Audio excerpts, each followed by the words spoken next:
Au vent mauvais suit la trajectoire de 3 personnages, Tarek, Saïd et Leïla, qui grandissent à l'est de l'Algérie dans les années 20, au début du XXe siècle.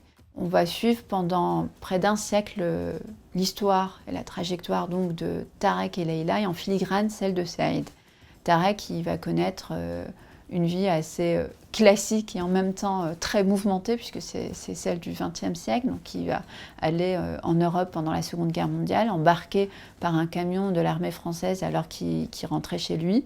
Il va ensuite participer à la guerre d'indépendance, puis au tournage de la bataille d'Alger du film de Pontecorvo, avant de se retrouver en Europe. Et par un hasard assez incroyable, il va à Rome sur un coup de tête.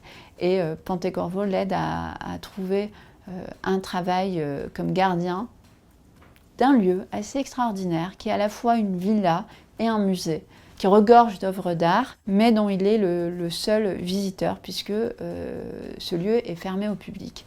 C'est un moment d'apaisement pour Tarek, c'est un temps suspendu, et il ne quittera cette villa que parce que Leïla lui envoie un télégramme pour lui dire qu'il doit rentrer. Un drame a eu lieu. Ce drame, c'est la parution du premier roman de Saïd, un roman qui est assez important en Algérie parce que c'est le premier roman de langue arabe, donc tout le monde en parle. Et pour Leïla, c'est quelque chose d'extrêmement violent, puisque ce roman parle de Leïla et Tarek. L'auteur a gardé les mêmes prénoms, a gardé le même nom du village. Il a changé l'époque, ça se passe dans les années 70, mais il fait de Leïla son héroïne, qui du coup devient un personnage et qui a le sentiment d'avoir été effacé. Le personnage prend sa place.